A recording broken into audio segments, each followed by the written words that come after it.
আওয়াবিন নামাজ কখন পড়তে হয়, আওয়াবিন নামাজে কোন সূরা পড়তে হয় এবং এই নামাজ কত রাকাত, আওয়াবিন নামাজের ফজিলত কি? প্রশ্নকারী ভাই, আওয়াবিন নামাজ অত্যন্ত ফজিলতপূর্ণ একটা নামাজ। এই নামাজটা সাধারণত মাগরিবের পরে পড়া হয়। আওয়াবুন থেকে এসেছে। আওয়াবুন অর্থ হলো আল্লাহর দিকে ফিরে যাওয়া। যারা বেশি বেশি আল্লাহর দিকে ফিরে যায় তাদেরকে আওয়াব বলা হয়। আওয়াবিন, সালাতুল আওয়াবিন মানে হলো আল্লাহর অভিমুখী বা আল্লাহর নৈকট্যভাজন, যারা আল্লাহর দিকে রুজু করে, বারবার ফিরে যায়, এরকম সৎ বান্দাদের নামাজ। তো এই নামাজটা সাধারণত মাগরিবের নামাজের পর পড়া হয়। মাগরিবের নামাজের পর 6 রাকাত এই নামাজ পড়তে হয়। 2 রাকাত 2 রাকাত 2 রাকাত করে নফল নামাজ, যে কোনো সূরা দিয়ে আপনি চাইলে পড়তে পারবেন।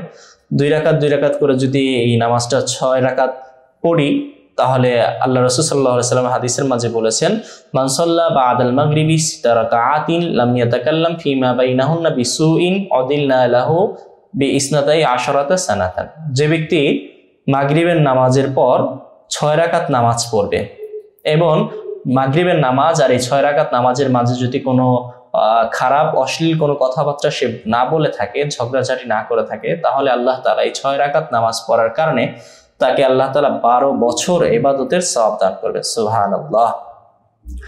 আওয়াবিন নামাজ কোন সূরা দিয়ে পড়তে হয়, আমরা আওয়াবিন নামাজের প্র্যাকটিক্যাল বিষয়টা আপনাদের কাছে বিস্তারিত বর্ণনা করব। ওই সময় আমরা বলবো কোন কোন সূরা দিয়ে পড়বেন।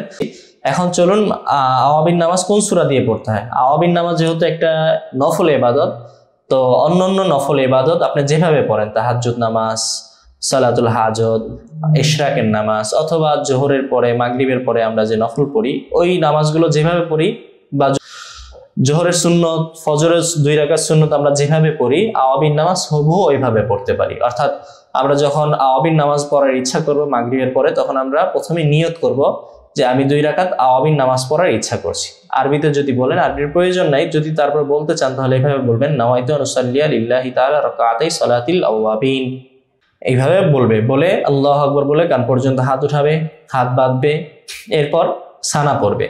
সানা পরে আউযু বিল্লাহি মিনাশ শাইতানির রাজিম বিসমিল্লাহির রহমানির রহিম পরে সূরা ফাতিহা পড়বে। আলহামদুলিল্লাহি রাব্বিল আলামিন আর রহমানির রহিম মালিকি ইয়াউমিদ্দিন ইয়্যাকা না'বুদু ওয়া ইয়্যাকা নাস্তাঈন। এভাবে সূরা ফাতিহা শেষ করার পর আরেকটা সূরা পড়বে। উদাহরণস্বরূপ সূরা লাহাব পড়লো, তাব্বাত ইয়াদা আবি লাহাবি ওয়া তাব মা আগনা আনহু মালুহু ওয়া মা কাসাব। এভাবে সূরা লাহাব শেষ করার পরে রুকু করবে, রুকু থেকে উঠবে, 2 সিজদা করবে, 2 সিজদা থেকে উঠে এরপরে আবার দাঁড়াবে, দাঁড়িয়ে এবার বিসমিল্লাহির রহমানির রহিম পরে সূরা ফাতিহা পড়বে। সূরা ফাতিহার সাথে আরেকটি সূরা, যে কোনো সূরা পড়তে পারে। সূরা আগের রাকাতে যেহেতু সূরা লাহাব পড়েছে, তাই এই রাকাতে সূরা ইখলাস পড়তে হবে।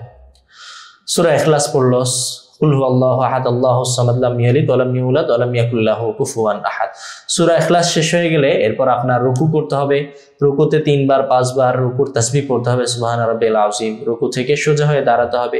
এরপরে সিজদায় যেতে হবে। 2 সিজদা করার পর আত্তাহিয়াতু, দুরূদ শরীফ, দোয়া মাসুরা পড়ে 2 দিকে সালাম ফেরানোর মাধ্যমে 2 রাকাত নামাজ শেষ করবে। এই যে 2 রাকাত নামাজ যেভাবে পড়লো, হুবহু এইভাবে আরো 2 রাকাত নামাজ পড়বে। এইভাবে সে 6 রাকাত নামাজ শেষ করে আল্লাহর কাছে দোয়া করবে, তার আওয়াবিন নামাজ হয়ে গেল। আল্লাহ তাআলা যদি চান তাহলে অবশ্যই তাকে আল্লাহ তাআলা যে ফজিলতের কথা রাসূল সাল্লাল্লাহু আলাইহি ওয়াসাল্লাম বলেছেন, ওয়াদা করেছেন, ওই ফজিলত তাকে দিবেন। অর্থাৎ 6 রাকাত নামাজে 12 বছর নফল ইবাদতের সওয়াব দান করবেন।